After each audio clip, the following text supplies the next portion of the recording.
سید الورا شمس الضحا بدر الدجا صدر العلا نور الہدا کاف الورا دافع البلاء والوباء عالم الارض والسماء الذي كان نبيا وآدم بين الطين والماء وعلى آلہ وأصحابہ اجمعین اما بعد فاعوذ باللہ من الشیطان الرجیم بسم اللہ الرحمن الرحیم یا ایہا الناس اتقوا ربکم ان زلزلۃ الساعۃ شیء عظیم او کما قال النبی صلی اللہ تعالی علیہ وسلم لا یؤمن احدکم حتی اکون احب الیہ من والدہ وولدہ والناس اجمعین قال اللہ تبارک و تعالی فی شان حبیبہ مخبرا و آمرا ان اللہ وملائکتہ یصلون علی النبی یا ایہا الذین آمنوا صلوا علیہ وسلموا تسلیما الصلاۃ والسلام علیک یا سیدی یا رسول اللہ وعلی آلک واصحابک یا حبیب اللہ الصلاۃ والسلام علیک یا سیدی یا رسول اللہ وعلی آلک واصحابک یا رحمۃ للعالمین۔ بعد از حمد و ثنا نبی پاک صلی اللہ تعالی علیہ وسلم کی پاک اور مقدس بارگاہ میں ہدیہ عقیدت پیش کرنے کے بعد قابل صد احترام بزرگوں، دوستوں، برادران اسلام،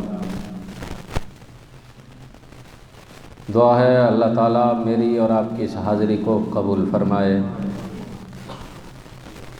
اور کل قیامت کے دن میری اور آپ کی بخشش اور ذریعہ نجات۔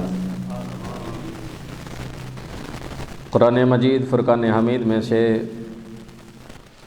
سورہ حج اللہ تعالیٰ ارشاد فرما رہا ہے، اے لوگو ڈرو اپنے رب سے، اور قیامت کا زلزلہ بڑی سخت چیز ہے۔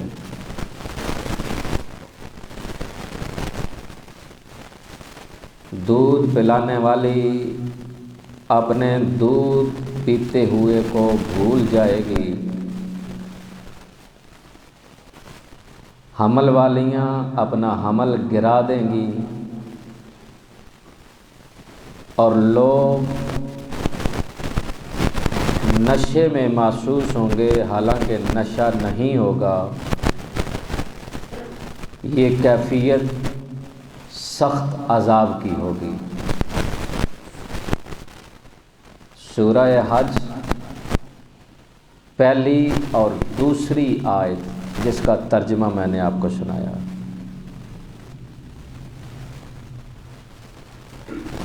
مالک نے ارشاد فرمایا کہ ڈرو اپنے رب سے،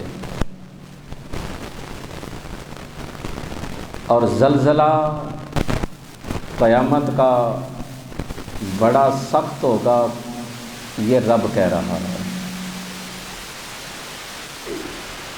آپ کو یاد ہو یا نہ ہو، 2005 کے اندر زلزلہ آیا تھا۔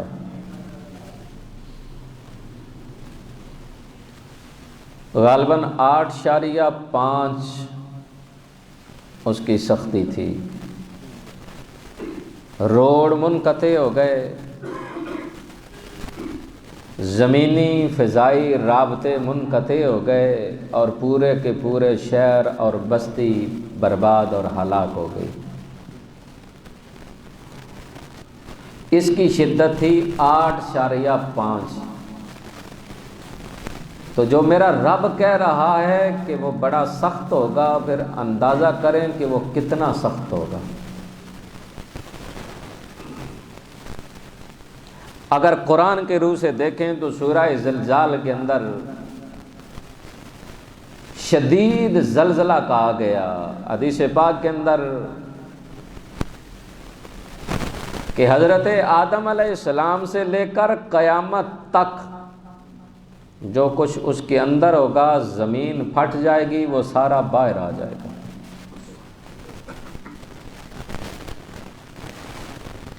تو فرمایا ڈرو اپنے رب سے، اور آگے پھر اس کی کیفیت بھی بیان کر دی کہ ماں اپنے اس بچے کو جسے چھاتی سے لگا کے دودھ پلاتی ہے، ماں اس دن اس کو بھی بھول جائے گی۔ حضرت علی رضی اللہ تعالی عنہ آپ فرماتے ہیں لوگوں پہ ایک ایسا زمانہ آئے گا کہ لوگ رسمی طور پر دین کو اپنائیں گے، اسلام اور دین صرف رسم رہ جائے گا، اخلاص نہیں ہوگا۔ مثلا میں اور آپ نماز جمعہ کے لیے تشریف لائے تو ہمارا مقصد آج جمعہ ہے، نہانا ہے، کپڑے اچھے پہننے ہیں، پاکیزے، اور جمعہ پڑھنا ہے۔ بہت کم خوش نصیب ہوں گے جو اس نیت اور اس ارادے سے کہ ہاں جمعہ ہے تو میں نے پڑھنا ہے تاکہ میرا رب راضی ہو جائے۔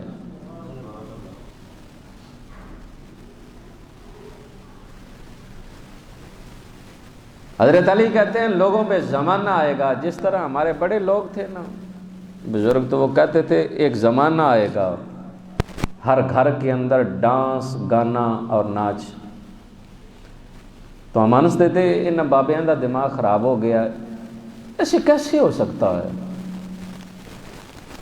اتنے شریف لوگ ہیں، وہ اپنے گھروں میں ناچنے والی کو کب لائیں گے کہ تو ہمارے گھر میں ناچ؟ لیکن آج ہے یا نہیں ہے؟ بولیے۔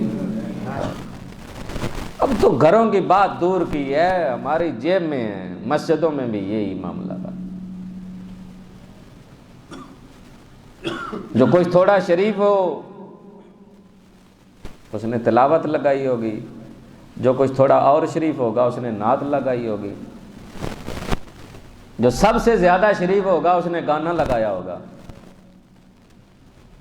اور پھر دلیل کیا ہے؟ آپ واش روم جاتے ہیں، نعت بجے یا تلاوت بجے گناہ نہیں؟ میں نے کہا صاحب اتنا تو ہمیں بھی بتا دو نا، پھر گانا لگانا ثواب کا کام ہے۔ تجھے بولا کس نے ہے کہ موبائل واش روم کے اندر لے جاؤ؟ اگر غلطی سے ہو تو اس کی تو معافی ہے۔ تو جو نیت کر کے، ارادہ کر کے، اب جو ٹیون لگی ہو، گانا لگا ہو اور مسجد میں بجے تو اس کا حساب کون چکائے گا؟ تو حضرت علی نے کہا لوگوں پہ ایک ایسا زمانہ آئے گا لوگ دین اور اسلام کو رسم سمجھ کر ادا کریں گے۔ آج دیکھ لیں جتنے ہمارے معاملات ہیں رسمی طور پہ ہم ان کو اپنا رہے ہیں۔ حضرت معاذ بن جبل رضی اللہ تعالیٰ عنہ، تفسیر تبیان القرآن والوں نے بھی لکھا، تفسیر کبیر والوں نے بھی لکھا، باقی تفسیر والوں نے بھی لکھا کہ میدان حشر میں 12 قسم کے لوگ ہوں گے۔ کتنے قسم کے؟ 12۔ پہلا گروہ میں بڑے اختصار کے ساتھ عرض کروں گا۔ قبروں سے اٹھایا جائے گا، نہ ان کے ہاتھ ہوں گے نہ ان کے پاؤں ہوں گے۔ کون لوگ ہوں گے؟ پڑوسیوں اور رشتہ داروں کو تکلیف پہنچانے والے، پڑوسیوں اور رشتہ داروں کو تکلیف پہنچانے والے۔ آج باپ مر رہا ہو نا تو وہ اپنے بیٹوں کو وصیت کر رہا ہوتا ہے، اپنے تائے کو، اپنے چچا کو، میری چارپائی کے پاس نہ آنے دینا۔ بابا کیوں؟ میری ان کے ساتھ ناراضگی ہے۔ یہ کلمہ کفر ہے، مرتے ہوئے اپنے ایمان کا بیڑا غرق کر رہا ہے۔ میرے نبی نے فرمایا جو رشتہ داروں کے ساتھ تعلق توڑے گا جنت تو دور کی بات ہے، جنت کی خوشبو بھی نہیں سونگھ سکے گا۔ اور یہ چیزیں آج ہمارے اندر عام ہیں۔ بابے نے ساری زندگی کسی کو ساتھ ٹیچ نہ ہونے دیا، اور مرتے ہوئے بھی اپنا بھی ایمان خراب کر رہا ہے اور پچھلوں کا بھی بیڑا غرق کر رہا ہے۔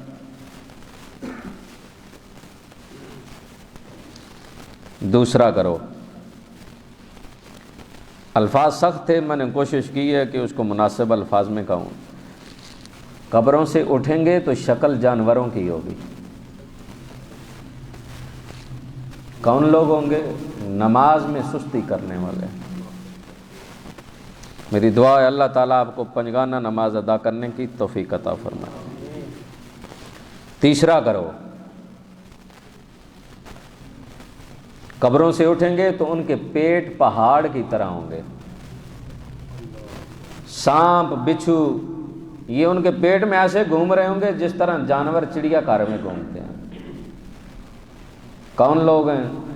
زکوٰۃ ادا نہ کرنے والے، زکوٰۃ ادا نہ کرنے والے۔ اور کلمہ پڑھنے والا اپنا بینک بیلنس بچانے کے لیے بینک میں فارم پہ کچھ اور لکھ دیتا ہے کہ میری زکوٰۃ نہ کٹی جائے، اور ساتھ دلیل کیا ہے؟ حضرت علی نے ساری زندگی زکوٰۃ نہیں دی، ہم کیوں دیں؟ نہدان حضرت علی تو ساری زندگی شب نصاب ہی نہ ہوئے کہ ان پہ زکوٰۃ واجب ہو سکے۔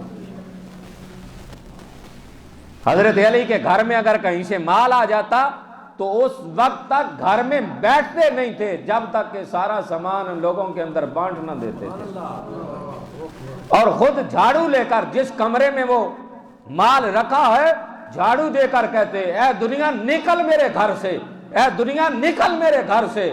محدثین نے لکھا ہے کہ کوئی ذرہ رہ جاتا اسے اٹھا کر گلی کے کونے میں رکھ دیتے کہ تیری جگہ میرے گھر میں نہیں، یہاں ہے، تجھے مخلوق کھا لے گی۔ اور آج لوگ زکوٰۃ کو چٹی سمجھتے ہیں، ٹیکس سمجھتے ہیں۔ اللہ اکبر۔ چوتھا کرو، جب قبروں سے اٹھے گا تو منہ سے خون جاری ہوگا، جس طرح ناک سے نکسیر پھوٹتی ہے اسی طرح اس کے منہ سے مسلسل خون جاری ہوگا۔ کون لوگ ہیں؟ وہ لوگ جو جھوٹی قسمیں اٹھا کر اپنا مال بیچتے ہیں۔ آپ کو پتہ ہے کہ جس شاپ پہ جائیں، جس دکاندار کے پاس جائیں، وہ کیا کرتا ہے؟ اللہ کی قسم ہماری اتنی تو خرید بھی نہیں ہے، اللہ کی قسم ہم آپ کو فری دے رہے ہیں، مال بک جائے گا، برکت نہیں رہے گی۔ حدیث پاک کا مفہوم ہے جو حرام سے، دھوکے دہی سے اور جھوٹی قسم سے مال کمایا ہو اس میں برکت نہیں آتی۔ جیسے حرام کمایا جاتا ہے وہ لگتا بھی حرام کے کاموں پہ۔ آپ نے دیکھا نہیں، بندے کو سمجھ نہیں آتی، 10,000 کی بے ایمانی کر کے لاتا ہے، آگے سے 30,000 لگ جاتا ہے، بیوی بیمار ہو گئی، بچہ بیمار ہو گیا۔ 10,000 کمایا، رب نے ڈبل نہیں ٹرپل لگوا دیا، لیکن اس کو سمجھ نہیں آئی۔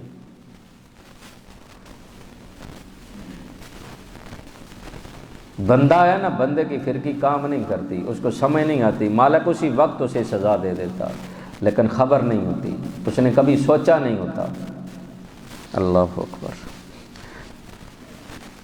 پانچواں کرو، جب قبروں سے اٹھیں گے جسم پھٹ چکا ہوگا، بدبودار ہوگا، حشر میں آنے والے اس سے لوگ نفرت کریں گے۔ کون لوگ ہوں گے؟ وہ جو لوگوں سے تو ڈرتے ہیں پر اللہ سے نہیں ڈرتے۔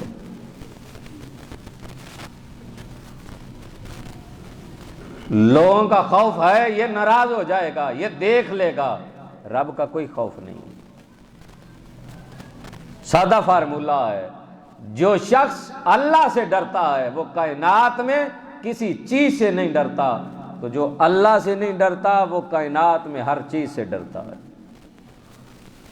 اولاد کا غم، مال کا غم، رشتہ داروں کا غم، باقی دنیا داری کا غم، سارے غم اس نے سنبھال کر اپنے دل میں سنبھال رکھے ہیں۔ مالک کہتا ہے ان غموں کو چھوڑ، صرف میرا غم کر، میرا خوف دل میں رکھ، میں تیرے سارے غموں کو دور کر دوں گا۔ لیکن ہم نے سارے غموں کو پال رکھا سوائے اللہ کے۔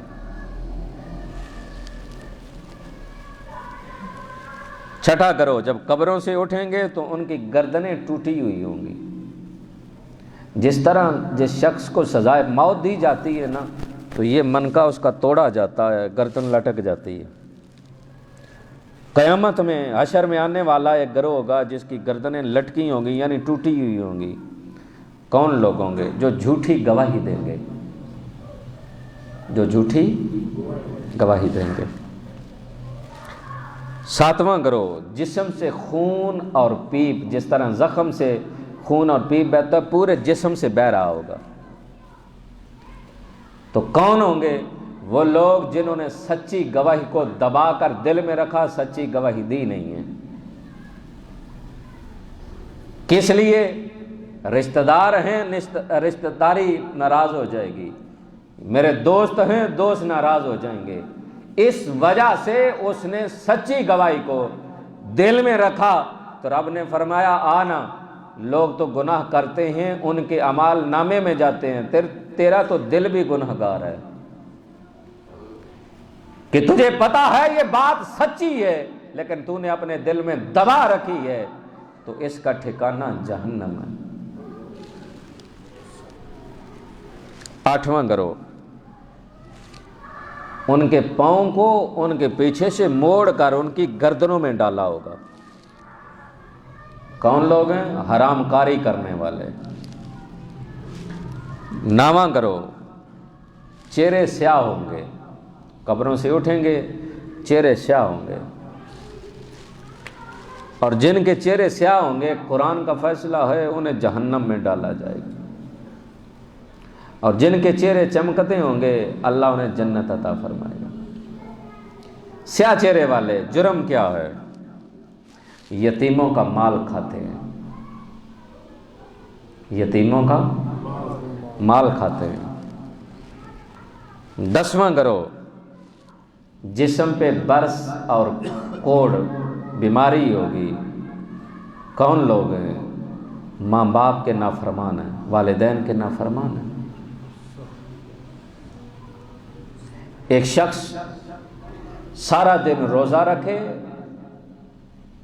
ساری رات قیام کرے، اس کی زبان سے اور کچھ نہ نکلے، قرآن پڑھے، تسبیحات پڑھے، حج کرے، صدقہ و خیرات کرے، وہ شخص جنت میں نہیں جا سکے گا اگر اس کے ماں باپ ناراض ہیں۔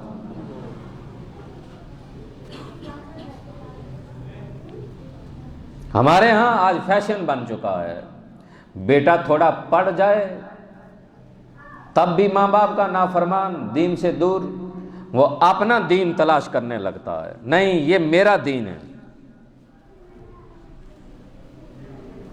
اور آج کل تو ایک نیا ٹرینڈ چلا ہے، موبائل کے اندر کسی نے حدیث بھیج دی تو وہ اسی پہ پکا ہو گیا، نہیں جی دیکھے نا لکھا ہوا ہے نیچے بخاری کی حدیث ہے، لہذا جو میں سمجھ رہا ہوں وہ سچ ہے۔ اگر حدیث سمجھنے کے لیے موبائل میں ایک کلپ ضروری تھا تو اتنی بڑی امام بخاری کو کتاب لکھنے کی ضرورت کیا تھی؟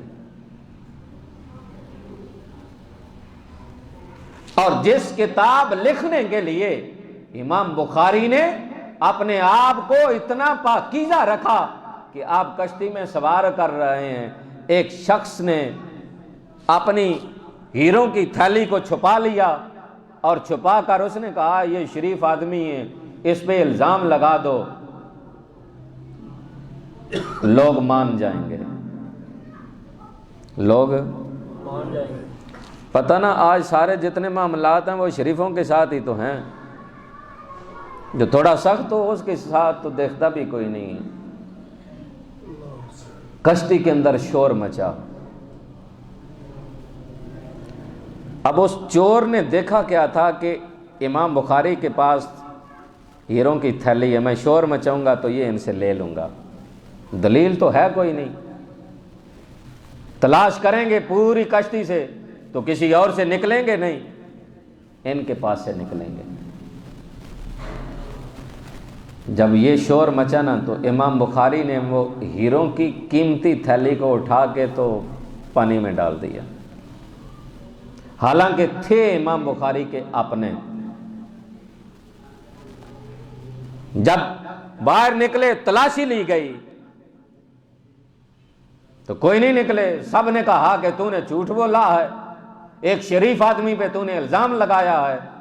وہ کہنے لگا نہیں نہیں، ان کے پاس تھے، میں نے دیکھے ہیں۔ لوگ جب جانے لگے نا تو پاس آیا، آ کر کہنے لگا امام صاحب میں نے دیکھے تھے، تمہارے پاس ہیں، کدھر گئے؟ آپ نے کہا میں نے پانی میں ڈال دیے۔ وہ سر پکڑ کے بیٹھ گیا، امام صاحب وہ تمہارے اپنے تھے، کیوں ڈالے؟ کہا اس لیے کہ میں نے نبی کی حدیث لوگوں تک پہنچانی ہے، کہیں میرے نام کے ساتھ یہ نہ جڑ جائے کہ امام بخاری چور ہے، ہیرے چوری کرتے پکڑا گیا ہے۔ تو میں نے تو وہ اپنے ہیرے بھی پانی کے اندر ڈال دیے کہ میرے نام کے ساتھ یہ نہ جڑے کہ میں چور ہوں۔ ان لوگوں نے تو اتنی کی ہے، اور پھر فیشن بنایا ماں باپ کا نافرمان بننا، بیوی کی بات مان لو ماں کی نہ مانو۔ اور کہا کیا جاتا ہے، پتہ ہے نا ماں بیچاری دیہاتی ہے، یہ شہری لڑکی ہے، ماں کو پتہ ہی نہیں ہے اس کے معاملات کا۔ بیوی کی جنت تمہارے قدموں کے نیچے ہے، اور تمہاری جنت تمہارے ماں کے قدموں کے نیچے ہے۔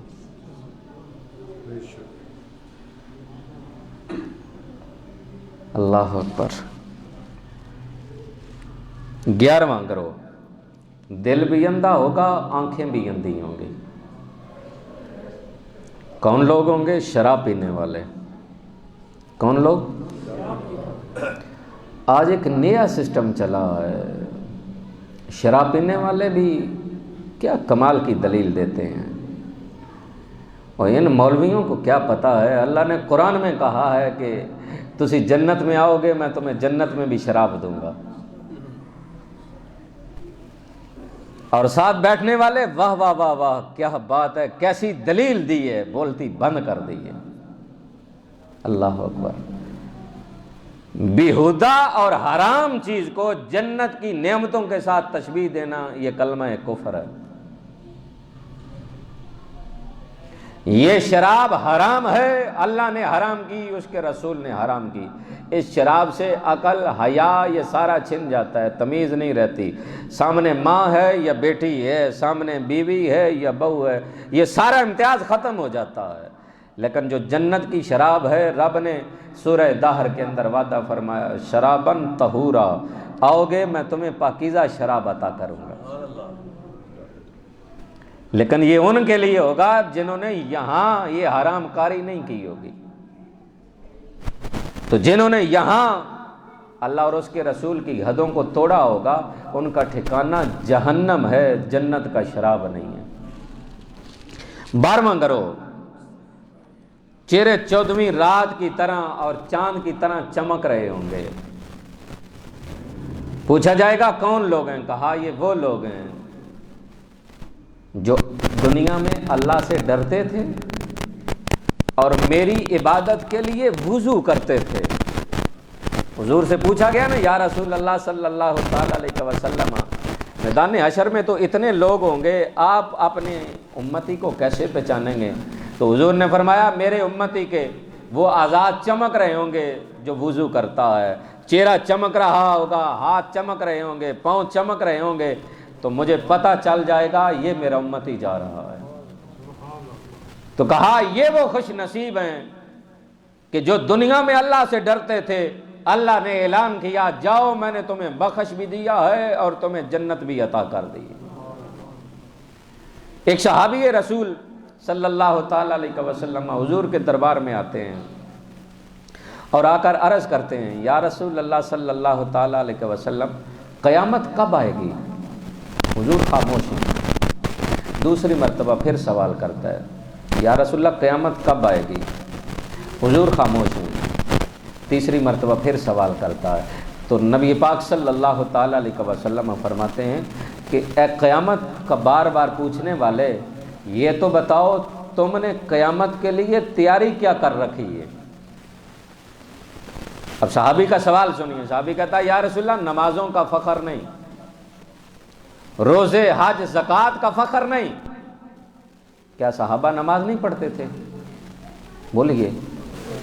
لیکن عاجزی تھی کہ یا رسول اللہ نماز ہے پر نماز پہ ناز نہیں، حج روزہ زکوٰۃ قرآن صدقات خیرات سارے ہیں پر فخر نہیں۔ فخر کس پہ ہے؟ یا رسول اللہ اللہ اور اس کے رسول سے محبت کرتا ہوں۔ حضور مسکرائے فرمایا جاؤ، اگر تم محبت کرتے ہو تو کل قیامت کے دن تیرا حشر بھی انہی کے ساتھ ہوگا۔ لہٰذا نماز اپنی جگہ، روزہ حج زکوٰۃ اپنی جگہ، یہ وہ معاملات ہیں جو اللہ کی طرف سے فرض ہیں، لیکن محبت رسول اپنی جگہ۔ یہ ساری چیزوں کا حضرت انس بن مالک رضی اللہ تعالی عنہما حضور سے پوچھتے ہیں یا رسول اللہ قیامت کی نشانی کیا ہے؟ تو میرے کریم آقا علیہ الصلوۃ والسلام نے فرمایا انس، قیامت کی نشانیوں میں ایک نشانی یہ ہے کہ لوگ سلام کریں گے، وہ بھی مطلب ہوگا تو سلام کریں گے۔ میں اور آپ مسجد سے باہر نکلتے ہیں، کتنے لوگ راستے میں ملتے ہیں، سلام کرتے ہیں؟ نہیں کرتے۔ تو جیسے جانتے ہیں آؤ جی کیا بات ہے جناب السلام علیکم، کیوں؟ سلام صرف جاننے والوں کو تھا۔ میرے نبی کی سنت اور طریقہ یہ تھا کہ راستے میں بچہ مل جاتا اسے بھی سلام کرتے۔ لیکن قیامت کی نشانیوں میں ایک نشانی یہ ہے کہ سلام اسے کیا جائے گا جسے مطلب ہوگا، مطلب کے بغیر کوئی سلام نہیں کرے گا۔ اور آج اپنی سوسائٹی کے اندر دیکھ لو، جسے ہم جانتے ہیں پہچانتے ہیں، بڑا کوئی خوش نصیب ہے جو آتے جاتے کسی کو دیکھتا نہیں ہے، بس سلام ضرور کرتا ہے۔ نبی پاک صلی اللہ تعالی علیہ وسلم نے فرمایا انس دوسری نشانی یہ ہے، مسجدیں ویران ہو جائیں گی، گراؤنڈ آباد ہو جائیں گے۔ مسجدیں ویران اور گراؤنڈ آباد۔ دیکھ لے جو حضرت علی نے کہا تھا کہ ایک زمانہ آئے گا لوگوں پہ، لوگ صرف دین کو رسمی اپنائیں گے۔ 20-25 سال بچی گھر میں رہی، قرآن کی تعلیم نہیں دلوائی، دنیا کے لیے اسے گریجویٹ کر دیا، اب نکاح ہونے لگا تو آواز آتی ہے یہ بینڈ باجا بند کرو، تمہیں پتہ نہیں نکاح ہو رہا ہے۔ میں نے کہا صدقے جاؤں، چلو اتنی تو حیا آئی، نکاح سے پہلے بھی حلال تھا، نکاح کے بعد بھی حلال تھا، نکاح ہوتے وقت حرام تھا۔ اب جب رخصتی کی باری آئی، قرآن لاؤ قرآن لاؤ، بچی کے سر پہ دینا ہے۔ میں نے کہا قرآن سروں پہ رکھنے کے لیے نہیں آیا تھا، قرآن تو سینوں میں رکھنے کے لیے آیا تھا۔ یہ سارے معاملات آج ہمارے اندر ہیں، کرتے ہیں ہم، لیکن سوال یہ نہیں ہے کہ یہ کرتے ہیں، سوال یہ ہے کہ جہاں دنیا داری کو اپنی ناک رکھنے کے لیے ہم کرتے ہیں، کیا وہاں ضروری نہیں تھا کہ اللہ اور اس کے رسول کے احکامات کو بھی رکھتے؟ چلو اتنا تو ہوتا کہ ایک جانب ہم نے یہ کیا ہے، دوسری جانب یہ بھی تو ہوتا مولا دیکھنا ہم نے یہ بھی تو کیا ہے نا۔ ایک پلڑا ہمارا اتنا وزنی ہے، دوسرا پلڑا ہے ہی نہیں ہے، اس کے اندر اعمال ہی نہیں ہے۔ حضرت انس بن مالک رضی اللہ تعالیٰ عنہما فرمایا، حضور فرماتے انس سنو، تیسری قیامت کی نشانی یہ ہے، لوگ سود اس طرح کھائیں گے جس طرح گھر میں دسترخوان پہ رکھی روٹی کھائی جاتی ہے۔ شراب عام ہو جائے گا، لوگ قتل و غارت عام ہو جائے گی، نہ قتل کرنے والے کو پتا ہوگا کہ میں اس کو کیوں قتل کر رہا ہوں، نہ قتل ہونے والے کو پتا چلے گا کہ میں کیوں قتل ہو رہا ہوں۔ آج دیکھ لو ہر جانب اس اگر ساری گفتگو کو سمیٹ کر میں آپ تک اگر پیغام پہنچاؤں تو وہ کیا ہے؟ اگر آپ قرآن کھولیں، جتنی قومیں تباہ ہوئی ہیں وہ کس وجہ سے؟ کیا نماز پڑھنے سے؟ روزہ، حج، زکوٰۃ نہیں۔ ان کی تباہ و بربادی کی وجہ یہ نہیں تھی، ان کی بربادی کی وجہ کیا تھی؟ وہ کم تولتے تھے۔ ان کی بربادی کی وجہ کیا تھی؟ رشوت عام ہو گئی تھی۔ ان کی بربادی کی وجہ کیا تھی؟ سود خوری عام ہو گئی تھی۔ ان کی بربادی کی وجہ کیا تھی؟ حرام کاری عام ہو چکی تھی۔ یہ سارے وہ معاملات ہیں جو لوگوں کے ساتھ جڑے ہیں۔ اگر میں بالکل سادہ کہوں تو حقوق اللہ کی بات نہیں ہے، حقوق العباد کی بات ہے، لوگوں کے معاملات ہیں۔ اور جتنے بھی آج ہمارے اس ملک کے اندر معاملات ہو رہے ہیں وہ سارے کے سارے حقوق العباد ہے۔